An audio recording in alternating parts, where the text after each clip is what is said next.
इस YouTube session में आप सभी का हार्दिक स्वागत है।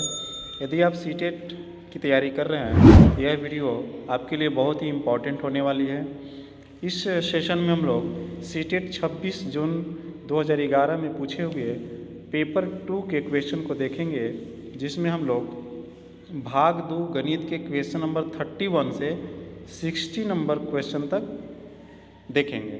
तो चलते हैं क्वेश्चन नंबर 31 की ओर। क्वेश्चन नंबर 31 है, कक्षा 6 में शिक्षिका प्रत्येक बच्चे को 1 सेंटीमीटर ग्रीड पेपर और कैंची देती है।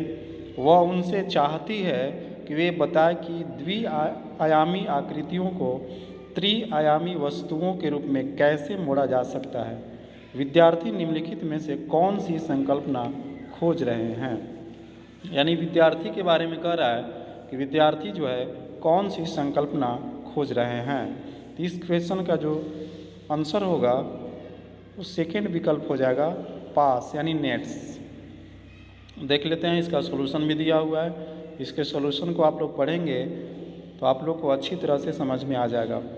पहला आकृति में हम लोग देख रहे हैं कि इसमें जो है ये सभी द्विआयामी आकृतियां हैं, किंतु इन्हें कैंची की सहायता से काटकर इन्हें त्रिआयामी वस्तुओं के रूप में मोड़ा जा सकता है। प्रथम चित्र की सहायता से वर्गाकार पिरामिड, यानी प्रथम चित्र से वर्गाकार बनाएंगे और दूसरा चित्र की सहायता से त्रिभुजाकार बनेगा। और इसके बाद जो अन्य नीचे देख रहे हैं ये सभी से घन का निर्माण होगा, यानी क्यूब्स का निर्माण होगा। तो चलते हैं नेक्स्ट क्वेश्चन की ओर। क्वेश्चन नंबर 32 है, यदि एक वर्गाकार कागज की 2 आसन्न भुजाओं को क्रमशः 20% और 40% घटा दिया जाए तो नया क्षेत्रफल कितने प्रतिशत घट जाएगा। यदि आंसर की बात किया जाए तो इस क्वेश्चन का जो सही आंसर होगा वो दूसरा विकल्प हो जाएगा 52%। और राइट साइड में आप इसके सॉल्यूशन के देख रहे होंगे 32 का, तो सॉल्यूशन को देखेंगे तो मैं समझता हूँ कि इसको आप भली भांति समझ जाएंगे। जैसे यहाँ पे दे रहा है कि 2 आसन्न भुजाओं को 20% और 40% घटा दिया जाए, तो पहले तो हम एक भुजा को 100 सेंटीमीटर मान लेंगे और इसके बाद इसका क्षेत्रफल जो होगा वो वर्ग का वो भुजा गुने भुजा यानी 10,000 सेंटीमीटर स्क्वायर हो जाएगा। इसके बाद कह रहा है कि 20% और 40% घटाने पर, तो 20% घटाएंगे तो 80 सेंटीमीटर और 40% घटाएंगे तो 60 सेंटीमीटर। इसके बाद ये दोनों भुजा से हम क्षेत्रफल निकालेंगे तो 4800 सेंटीमीटर स्क्वायर हो जा रहा है। अब कितना कमी हुई, तो कमी निकालने के लिए जो पहले वाला क्षेत्रफल था उसमें से अभी वाला क्षेत्रफल को माइनस करेंगे तो 5200 सेंटीमीटर स्क्वायर आ जा रहा है। इसके बाद हम लोग प्रतिशत कमी निकाल देंगे। 5200 कमी हुआ है तो 5200 को ऊपर में रखेंगे बटा जो पहले वाला क्षेत्रफल था उसको ऊपर नीचे रखेंगे और इसके बाद प्रतिशत निकालना है तो 100 से मल्टीप्लाई करेंगे तो 52% आएगा। तो चलते हैं नेक्स्ट क्वेश्चन की ओर। क्वेश्चन नंबर 33 है, समबाहु त्रिभुज की भुजा और ऊंचाई का अनुपात है। समबाहु त्रिभुज की भुजा और ऊंचाई का अनुपात पूछ रहा है। तो यदि आंसर की बात किया जाए तो इस क्वेश्चन का जो सही आंसर होगा वो दूसरा विकल्प हो जाएगा 2:√3। अब चलते हैं इसके सॉल्यूशन को देख लेते हैं। तो एक समबाहु त्रिभुज आप देख रहे होंगे फिगर में बना दिया गया है। इसके भुजा को x मान लिया गया है और ऊंचाई आप देख रहे होंगे यहाँ पे है तो x हो गया ये। और इसका जब डिस्टेंस पता किया जाए तो ये जब ऊंचाई है तो इसको 2 भाग में बांट दिया तो x/2 हो गया और ये x है। यहाँ से हम लोग p निकाल लेंगे, यानी परपेंडिकुलर निकाल लेंगे तो हमको निकल जाएगा ऊंचाई। और क्वेश्चन पूछ रहा है कि भुजा और ऊंचाई का अनुपात, तो भुजा और ऊंचाई का अनुपात हम लोग निकालेंगे तो यहाँ पे 2:√3 आ जाएगा। उम्मीद करता हूँ आप समझ गए होंगे। अगर नहीं समझे होंगे तो आप कमेंट बॉक्स में आप अपने मोबाइल नंबर को भेज सकते हैं। इसका सफिशिएंट वीडियो एक बनाकर आपको पर्सनल व्हाट्सएप पर भेज दूंगा। चलते हैं नेक्स्ट क्वेश्चन की ओर। नेक्स्ट क्वेश्चन है 34। यदि आप मेरे चैनल को अभी तक सब्सक्राइब नहीं किए होंगे तो आप सब्सक्राइब कर लेंगे और मेरे चैनल के प्लेलिस्ट में जाएंगे तो इसी प्रकार का सीटेट से रिलेटेड सभी सब्जेक्ट का वहाँ पे सॉल्यूशन दिया हुआ है, आप देख सकते हैं। चलते हैं नेक्स्ट क्वेश्चन की ओर। क्वेश्चन है 34 नंबर, यदि 547.527 बटा 0.0082 बराबर x है तो 5,47,527 बटा 82 का मान ज्ञात करना है। यदि आंसर की बात किया जाए तो इस क्वेश्चन का जो सही आंसर हो जाएगा x/10 हो जाएगा। आप इसके सॉल्यूशन को देख सकते हैं, बहुत ही इजी क्वेश्चन है। इसमें से डेसिमल को हटा दीजिएगा, तो आपको ऑटोमेटिक जो है x/10 आ जाएगा। चलते हैं नेक्स्ट क्वेश्चन की ओर। आप वीडियो को रोककर आप आराम से इसको सोल्व कर सकते हैं। चलते हैं नेक्स्ट क्वेश्चन की ओर, क्वेश्चन नंबर 35 की ओर। क्वेश्चन नंबर 35 है, कागज मोड़ने की गतिविधि के साथ एक शिक्षक समानांतर चतुर्भुज और त्रिभुज के क्षेत्रफलों के संबंध का चित्रण करने की कोशिश करती है। निम्नलिखित में से कौन सा चरणों के रूपांतरण का सबसे अच्छा चित्रण करता है? इस क्वेश्चन का अगर आंसर की बात की जाए, इस क्वेश्चन का सही आंसर हो जाएगा तीसरा विकल्प। तीसरा विकल्प में जो है समांतर चतुर्भुज और त्रिभुज के क्षेत्रफलों का संबंध के लिए सबसे अच्छा चित्रण है। देख लीजिए, समांतर चतुर्भुज ये बना हुआ है, इसको दो पार्ट्स में बांटा गया है। दो पार्ट्स में बांटने के बाद दो त्रिभुज का निर्माण हो गया है। तो इस क्वेश्चन का जो सही आंसर हो जाएगा वो तीसरा विकल्प हो जाएगा। चलते हैं नेक्स्ट क्वेश्चन की ओर। क्वेश्चन नंबर 36, विद्यार्थी गणितीय समस्याओं को हल करते समय गलतियां करते हैं क्योंकि? इस क्वेश्चन को जब सही आंसर हो जाएगा वो होगा तीसरा विकल्प। वे अर्थ निर्माण के अपने प्रयास में संकल्पनाओं का वैकल्पिक निर्वचन करते हैं। यानी इसके मैथ के पेडागॉजी के क्वेश्चन को देखेंगे, क्वेश्चन को अच्छी तरह से पढ़ेंगे और सभी ऑप्शनों को ध्यान से देखेंगे तो आपका एग्जैक्ट आंसर जो है साफ साफ झलक जाएगा। तो इस तरह से इस क्वेश्चन का तीसरा विकल्प आंसर हो जाएगा, सही आंसर हो जाएगा। विद्यार्थी गणितीय समस्याओं को हल करते समय गलतियां करते हैं क्योंकि वे अर्थ निर्माण के अपने प्रयास में संकल्पनाओं का वैकल्पिक निर्वचन करते हैं। चलते हैं नेक्स्ट क्वेश्चन। क्वेश्चन नंबर 37 है, दिए गए चित्र में PS बराबर SQ बराबर SR, यानी इस फिगर को आप देख रहे होंगे, PS, SQ और SR ये तीनों भुजा जो है इक्वल है। एंगल ASPQ बराबर 54 डिग्री है, तो एंगल X का मान निकालना है। फिगर आप आसानी से देख रहे होंगे, इसका बगल में राइट साइड में सॉल्यूशन भी दिया हुआ है, आप इसके सॉल्यूशन को आराम से देख सकते हैं। अब हम इस क्वेश्चन को शॉर्ट में बताने की कोशिश कर रहे हैं। इस क्वेश्चन का जो सही आंसर हो जाएगा वो 36 डिग्री होगा। और फिगर में आप देख लीजिए, निकालना है एंगल X, यानी एंगल X, इस एंगल को निकालना है।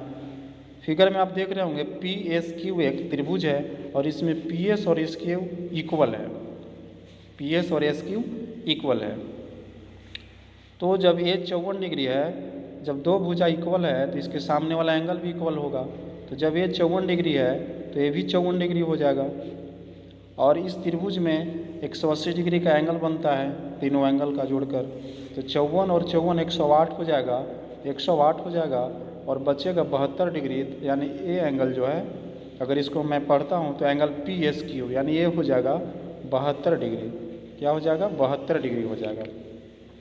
अब देख रहे होंगे फिगर में PSR एक लाइन है, PSR एक सीधी रेखा है, तो इस पर 180 बनेगा और ये 72 है।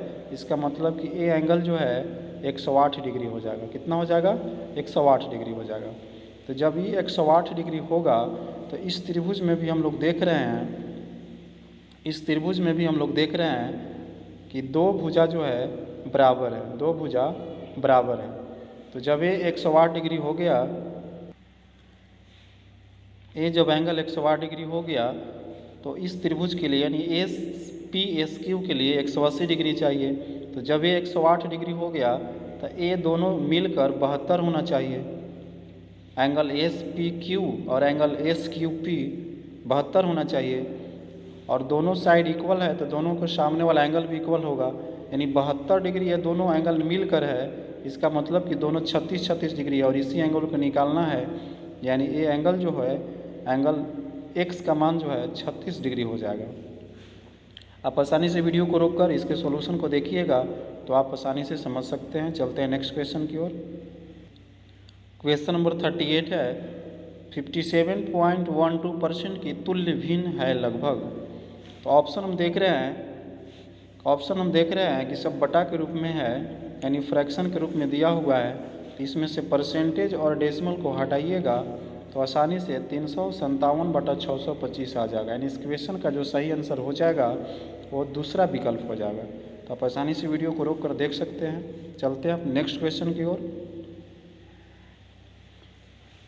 क्वेश्चन नंबर 39 है 2x - 3, 2x - 11, 2x - 9, 2x - 7 क्रमागत है।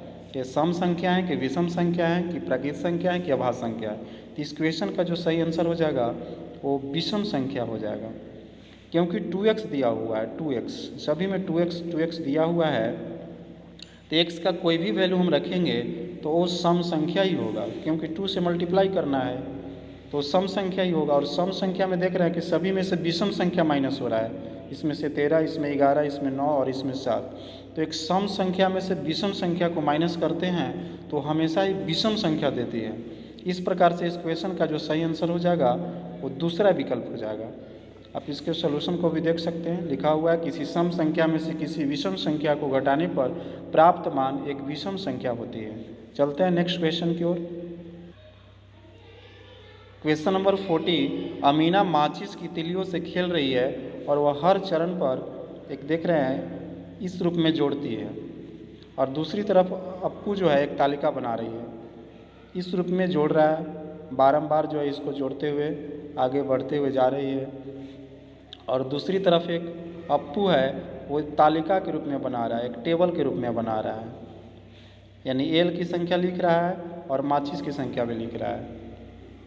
यानी इसको इस तरह से बना रहा है तो एल जैसा बन रहा है, तो इसको लिख रहा है यानी कितना है, और इसके बाद इसमें माचिस की तिलिया भी जोड़ रहा है, क्योंकि इसमें 2 ठो बन रहा है, एक ए हो गया माचिस की तिलिया और एक ए हो गया। तो इस प्रकार से आगे हुए बढ़ते हुए जा रही है। यानी इसमें 2 लोग हैं, एक अमीना है और एक अप्पू है।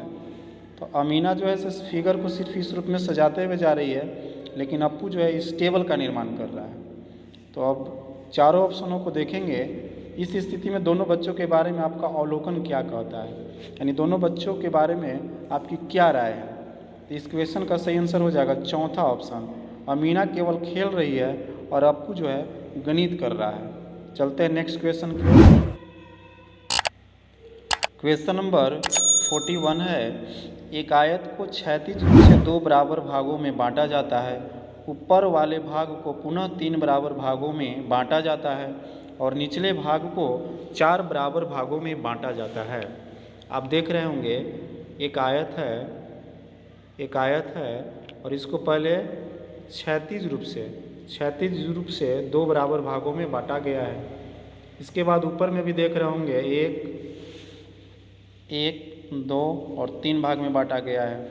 नीचे वाला भी भाग को भी 3 पार्ट्स में बांटा गया, 4 पार्ट्स में, 1, 2, 3, 4। अब कह रहा है कि मूल आयत का कितना भाग छायांकित है। तो पहले तो 2 बराबर में भाग में बांटा गया है तो 1/2 लिख देंगे, ठीक है।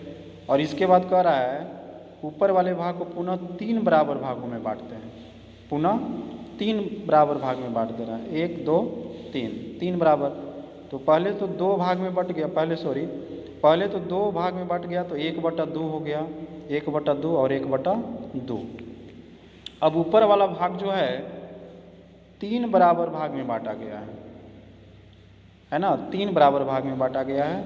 और छायांकित भाग का निकालना है तो छायांकित ऊपर में 2 हुआ, 1, 2, तो ऊपर में 2 हो जाएगा बटा, नीचे 3 है, 1, 2, 3 टोटल 3 है तो यहाँ पर 3 हो गया है। उसी प्रकार से नीचे वाला भी आधा बांटा गया तो आधा यहाँ हो गया, आधा यहाँ हो गया। इसको जो है 4 बराबर भाग में, तो 2 छायांकित है तो 2 ऊपर में हो गया और बटा में नीचे टोटल 1, 2, 3, 4, तो नीचे 4 हो गया। अब इसको सोल्व करिएगा, दोनों को ऐड कर दीजिएगा तो आपका 7/12 आएगा। यानी इस क्वेश्चन का जो सही आंसर हो जाएगा वो तीसरा विकल्प हो जाएगा। आप यदि नहीं समझे होंगे तो वीडियो को पीछे करके या वीडियो को रोक करके आप इसके सॉल्यूशन को देखेंगे तो आपको अच्छी तरह से समझ में आ जाएगी। अब चलते हैं नेक्स्ट क्वेश्चन की ओर। क्वेश्चन नंबर 42 है, गणित में बेहतर होने के लिए एक व्यक्ति को फिल इन द ब्लैंक्स है आवश्यकता है, यानी क्या आवश्यकता है। तो इस क्वेश्चन का जो सही आंसर हो जाएगा दूसरा ऑप्शन हो जाएगा, अमूर्त चिंतन और तर्क संगत विवेचन द्वारा समस्याओं को बनाने और उन्हें सूत्रबद्ध करने के। गणित में बेहतर होने के लिए एक व्यक्ति को अमूर्त चिंतन और तर्क संगत विवेचन द्वारा समस्याओं को बनाने तथा उन्हें सूत्रबद्ध करने की आवश्यकता है। अब चलते हैं नेक्स्ट क्वेश्चन की ओर। उम्मीद करता हूँ इसको आप समझ गए होंगे। आप क्वेश्चन को पढ़ेंगे और चारों विकल्प को पढ़ेंगे तो आपको दूसरा विकल्प जो है सही आंसर निकल जाएगा। चलते हैं नेक्स्ट क्वेश्चन की ओर। क्वेश्चन नंबर 43 है, क्षेत्रीमिति पढ़ाते समय शिक्षक आगे बढ़ने से पहले बोर्ड पर सभी सूत्र लिख देती है। यह तरीका दर्शाता है कि वह फिल इन द ब्लैंक्स है का अनुपालन कर रही है, यानी किसका अनुपालन कर रही है। तो इस क्वेश्चन का जो सही आंसर होगा वो पहला विकल्प हो जाएगा, निगमन उपागम द्वारा। शिक्षिका निगमन उपागम का अनुपालन कर रही है। चलते हैं नेक्स्ट क्वेश्चन की ओर। क्वेश्चन नंबर 44 है, किसी लोहे की एक छड़ को पुनः ढालते हुए उसके अर्ध व्यास को 1/4 कर दिया जाता है। यदि उसका आयतन वही रहता है तो उसकी नई लंबाई हो जाएगी। तो इस क्वेश्चन की आंसर की बात की जाए तो इस क्वेश्चन का जो सही आंसर हो जाएगा वो दूसरा विकल्प हो जाएगा, मूल लंबाई की 16 गुनी हो जाएगी। अब राइट साइड में आप इसके सॉल्यूशन को देख रहे होंगे। छड़ की त्रिज्या 8 सेंटीमीटर मान ले रहे हैं, लंबाई जो है इसे 20 सेंटीमीटर और इसका आयतन निकल जाएगा πr² इंच। आयतन πr² इंच हो जाएगा क्योंकि छड़ है, वेलन है। अब इसके त्रिज्या को 1/4 कर देंगे तो r/4, और इस त्रिज्या के आधार पर अगर आयतन निकालते हैं तो आयतन हो जा रहा है पाई और r की जगह पर r/4, यानी πr/4 का होल स्क्वायर। अब यहाँ पे दोनों को तुलना करेंगे क्योंकि साफ लिख दे रहा है क्वेश्चन में कि उसकी यदि उसका आयतन वही रहता है, यानी आयतन वही रहता है, तो दोनों आयतन को इक्वल करेंगे तो आपको आसानी से मिल जाएगा 16 गुना।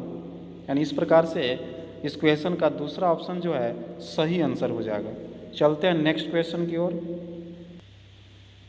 क्वेश्चन नंबर 45 है, 4/16 - 1/8 बराबर 3/8, 6/7 - 2/9 बराबर 4/2 दिया हुआ है। उपरोक्त एक विद्यार्थी के कार्य को दर्शाता है। यदि यह त्रुटि पैटर्न निरंतर जारी रहता है तो 5/11 - 2/7 के लिए विद्यार्थी का उत्तर देगा। यानी यहाँ पर देख रहे होंगे, यहाँ पर आप ऊपर में क्वेश्चन में ध्यान से देखिएगा तो ऊपर में से माइनस कर दे रहा है, 4 में से 1 जाएगा 3, 16 में से 8 जाएगा 8, यहाँ भी 6 में से 2 जाएगा 4, 7 में से 9 जाएगा 2। यानी ऊपर अंश को अंश में से और हर को हर में से माइनस करके उसका आंसर दे रहा है। तो ये कह रहा है कि ये त्रुटि पैटर्न, ये तो गलत है बिल्कुल, क्योंकि इसके एलसीएम निकाल कर बनाया जाता है। लेकिन यही अगर त्रुटि पैटर्न जारी रखता है विद्यार्थी तो क्वेश्चन कह रहा है कि 5/11 - 2/7 को कैसे लिखेगा। तो अंश में देख रहे हैं 5/2 में से माइनस होगा 3 और 11 में से 7 माइनस होगा तो 4। इस प्रकार से 3/4 जो है इस क्वेश्चन का सही आंसर हो जाएगा। आप यहाँ भी इसके आंसर को आप सॉल्यूशन को देखेंगे तो आपको अच्छी तरह से समझ में आ जाएगा। तो नहीं समझे होंगे तो वीडियो को रोक कर आप देख सकते हैं। चलते हैं नेक्स्ट क्वेश्चन की ओर। क्वेश्चन नंबर 46 है, √2 + √3 + √2 - √3 का मान है। इस क्वेश्चन की आंसर की बात की जाए तो इस क्वेश्चन के सही आंसर होगा पहला विकल्प यानी 6। अब इसके सॉल्यूशन को देखेंगे कि जो क्वेश्चन में दिया हुआ है रूट के अंदर में उसके जगह पे x मान लेंगे और दोनों तरफ स्क्वायर करिएगा तो आपको फाइनली जो आंसर आपको 6 मिल जाएगा। आप इसके सॉल्यूशन को देखेंगे और खुद भी सॉल्व करेंगे तो आपको आंसर 6 मिल जाएगा। चलते हैं नेक्स्ट क्वेश्चन की ओर। क्वेश्चन नंबर 47 है, आधार x इकाई के साथ त्रिभुज का क्षेत्रफल भुजा x इकाई के साथ वर्ग के क्षेत्रफल के बराबर है तो त्रिभुज का शीर्ष लंब होगा। त्रिभुज के शीर्ष लंब पूछ रहा है तो आप इस क्वेश्चन को ध्यान से समझिएगा। आधार x इकाई के साथ त्रिभुज का क्षेत्रफल, ये त्रिभुज बना हुआ है भुजा एक इकाई के वर्ग के क्षेत्रफल के बराबर है, यानी दोनों का क्षेत्रफल जो है बराबर है। तो एक्स भुजा दिया हुआ है तो वर्ग का क्षेत्रफल जो है एक्स स्क्वायर हो जाएगा, एक्स स्क्वायर हो जाएगा। इसके बाद त्रिभुज का क्षेत्रफल हम लोग निकालेंगे तो 1/2 गुने आधार गुने ऊंचाई, और क्वेश्चन में दिया हुआ है कि दोनों का क्षेत्रफल बराबर है, तो दोनों के क्षेत्रफल को बराबर निकालिएगा, कर दीजिएगा बराबर इक्वल, यानी इक्वल कीजिएगा तो आपको आसानी से जो है इंच निकल जाएगा, यानी हाइट जो है आपको मिल जाएगा 2x इकाई, यानी इस क्वेश्चन का जो सही आंसर हो जाएगा वो 2x इकाई होगा। चलते हैं नेक्स्ट क्वेश्चन की ओर। क्वेश्चन नंबर 48 है 25 minus P square minus Q square minus 2p Q का गुणनखंड है, इसका गुणनखंड निकाल देना है। आप इसके सॉल्यूशन को ध्यान से देखिए तो आपको पता चलेगा कि पहला विकल्प जो है इस क्वेश्चन का सही आंसर हो जाएगा। चलते हैं नेक्स्ट क्वेश्चन की ओर। आप यहाँ देख रहे होंगे यहाँ पर माइनस कॉमन कर दिया है, कॉमन कर दिया, अभी इधर 5 का स्क्वायर हो गया और माइनस है, और ये जो है a प्लस बी के होल स्क्वायर पर टूट गया। अब ए स्क्वायर माइनस बी स्क्वायर के फॉर्मूला पर तोड़ने के बाद आपको फाइनली आंसर मिल जाएगा। चलते हैं नेक्स्ट क्वेश्चन की ओर। क्वेश्चन नंबर 49 है 33.1/2%, 4/15 तथा 0.35 में सबसे बड़ा कौन सा है। तो आप सभी को डेसिमल में कर दीजिएगा तो पता चलेगा कि दूसरा विकल्प जो है इस क्वेश्चन का सही आंसर हो जाएगा। चलते हैं नेक्स्ट क्वेश्चन की ओर। क्वेश्चन नंबर 50, गणित पढ़ाने के एक उपागम रूप में समस्या समाधान के बारे में चर्चा करते हुए शिक्षकों ने 4 विचार बताए। निम्नलिखित में से कौन सा विचार इस उपागम के वास्तविक अर्थ को उचित सिद्ध नहीं करता है। क्वेश्चन में नहीं कह रहा है, नहीं करता है। आप चारों ऑप्शनों को देखिएगा तो पता चलेगा कि तीसरा विकल्प जो है इस क्वेश्चन का सही आंसर है। मेरे विचार से समस्या समाधान और गणितीय तर्कना में कोई सहसंबंध नहीं है। ये क्वेश्चन जो है, यानी इस क्वेश्चन का जो सही आंसर हो जाएगा वो तीसरा विकल्प हो जाएगा। नेक्स्ट क्वेश्चन की ओर चलते हैं। क्वेश्चन नंबर 51, एक आयताकार प्लॉट की लंबाई तथा परिमाप का अनुपात 1:3 है। प्लॉट की लंबाई और चौड़ाई के बीच क्या अनुपात होगा। तो क्वेश्चन कह रहा है कि एक आयताकार प्लॉट की लंबाई तथा परिमाप का अनुपात, तो लंबाई को l और चौड़ाई को b मान लेंगे, तो परिमाप हो जाएगा 2 × l + b। इस प्रकार से जो क्वेश्चन दिया हुआ है कि लंबाई और परिमाप का अनुपात 1:3 है, तो इस प्रकार से लंबाई और परिमाप का अनुपात 1/3 लिख देंगे और इसको सोल्व करेंगे तो हमको फाइनली आंसर मिल जाएगा l/b = 2:1, यानी इस क्वेश्चन का सही आंसर हो जाएगा पहला विकल्प। आप इसके सॉल्यूशन को आराम से देखिए, वीडियो रोक करके आप देख सकते हैं। चलते हैं नेक्स्ट क्वेश्चन की। क्वेश्चन नंबर 52 है, यदि आरोही क्रम में a, b और c 3 प्राकृत संख्या हैं, आरोही क्रम यानी बढ़ते क्रम में है, तो विकल्प दिया हुआ है कि चारों विकल्प में कौन सही है। तो आप इसके सॉल्यूशन को देख सकते हैं। आरोही क्रम में कह रहा है तो a को 2 मान लेंगे, b को 3 मान लेंगे और c को 4 मान लेंगे। इसके बाद चारों विकल्प में बैठाएंगे तो पता चलेगा कि चौथा विकल्प जो है इस क्वेश्चन का सही आंसर हो जाएगा। नेक्स्ट क्वेश्चन की ओर चलते हैं। क्वेश्चन नंबर 53 है, यदि a star b = a² + b², यानी स्टार के जगह पर प्लस कर दे रहा है और दोनों लेटर को स्क्वायर कर दे रहा है। यहाँ पे जो है a × b बराबर a² - b² हो जा रहा है। तो इसी के आधार पर इसको सोल्व करना है। 5 स्टार 2 × 25 इसको सोल्व करना है। तो उसी के आधार पर बैठा देंगे। 5 स्टार 2 है तो इसको हम लोग 5² + 2² लिख सकते हैं, यानी 25 + 4 लिख सकते हैं। इसके बाद × 25 है, तो यहाँ पे हम लोग 29 × 25 हो जाएगा। 25 और 4 जोड़े हैं तो 29 हुआ। तो 29 × 25 को हम लोग 29² - 25² लिख सकते हैं। इसके अनुसार क्वेश्चन में देख रहे होंगे a² - b², तो आपको फाइनली आंसर जो है 216 मिलेगा, यानी तीसरा विकल्प। आप इसके सॉल्यूशन को ध्यान से देखेंगे क्वेश्चन पढ़ने के बाद तो आपको आसानी से समझ में आ जाएगा। चलते हैं नेक्स्ट क्वेश्चन की ओर।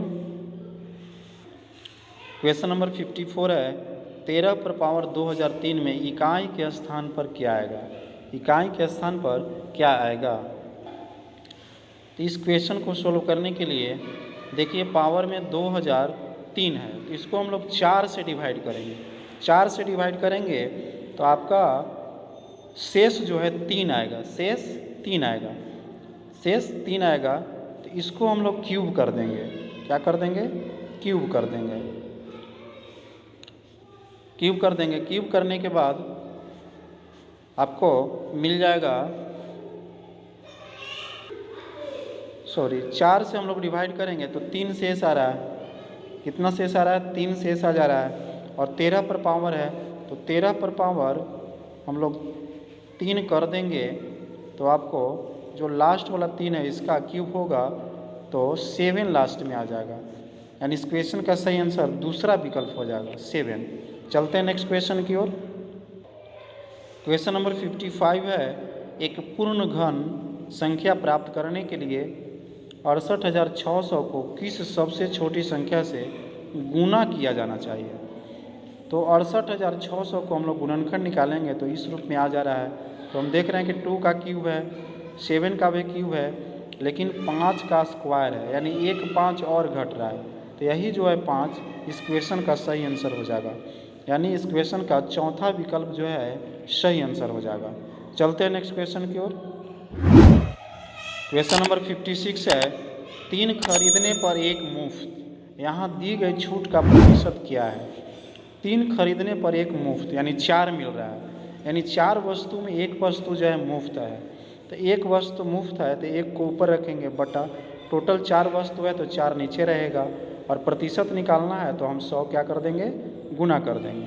फाइनली जो है हमको 25% इस क्वेश्चन का सही आंसर मिल जाएगा, यानी पहला विकल्प। नेक्स्ट क्वेश्चन नंबर 57 है सी से साइकिल चलाने वाला बी की तरफ साइकिल चला रहा है। आप फिगर में देख रहे होंगे, यहाँ पे फिगर में आप देख रहे होंगे कि सी से साइकिल चलाने वाला बी की तरफ साइकिल चला रहा है।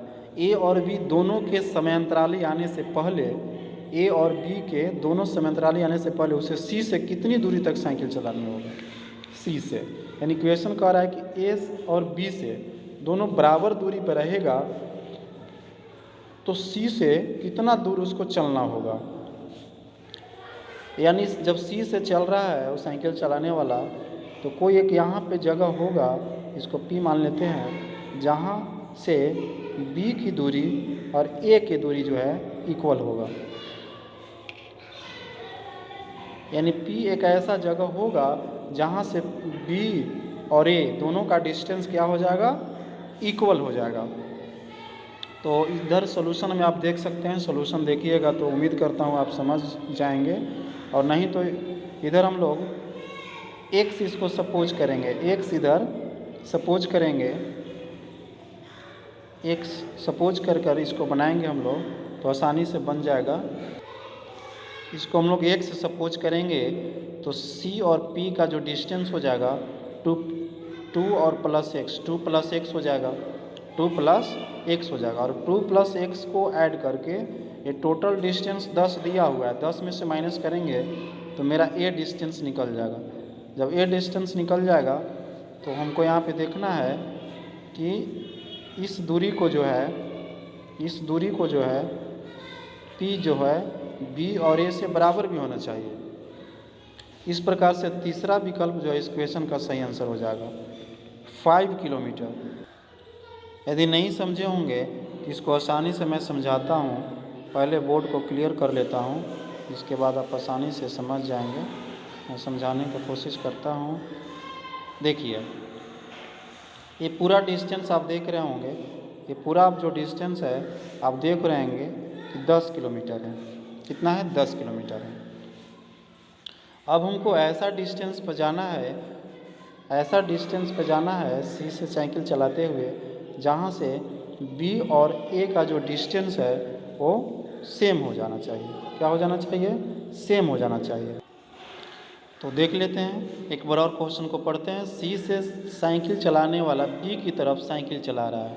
ए और बी ए और बी दोनों के समानांतर जाने से पहले, यानी सी से चल रहा है तो साइकिल चलाने वाला कोई पी बिंदु पर आएगा जहाँ से बी और ए की दूरी बराबर होनी चाहिए क्वेश्चन के अनुसार। तो टोटल दूरी 10 है, टोटल दूरी 10 है, तो टोटल दूरी 10 है तो ऑप्शन को बारी बारी से हम लोग बैठाएंगे। ऑप्शन से बैठाएंगे तो यहाँ पर हम लोग देखेंगे कि ये जो दूरी है वो 5 किलोमीटर हो जा रहा है। क्या हो जा रहा है? 5 किलोमीटर।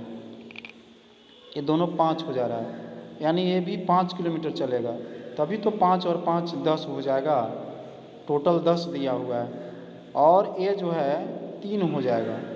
अब 3 का स्क्वायर और 4 का स्क्वायर करेंगे और अंडर रूट निकालेंगे तो ये हाइपोटेनस भी आ जाएगा 5, यानी इस क्वेश्चन का जो सही आंसर हो जाएगा वो तीसरा विकल्प हो जाएगा। चलते हैं नेक्स्ट क्वेश्चन की ओर। क्वेश्चन नंबर 58 है, दिए गए रैखिक समीकरण 1, 2 तथा 3 में से एक शिक्षार्थी 3 को विजयी रूप में हल नहीं कर पाया। शिक्षार्थी जिसे समझ नहीं पाया वह कठिनाई क्षेत्र यह हो सकता है।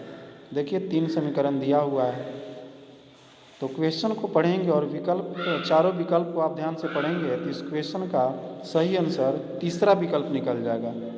समीकरण 3 में दिए गए दोनों समीकरण उचित संख्याओं से गुणन करने पर परिवर्तित किए जा सकते हैं। चलते हैं नेक्स्ट क्वेश्चन की ओर। क्वेश्चन नंबर 59 है, घातांक का कार्य करते हुए एक शिक्षार्थी की नोटबुक में जो कार्य देखा गया वह इस प्रकार था।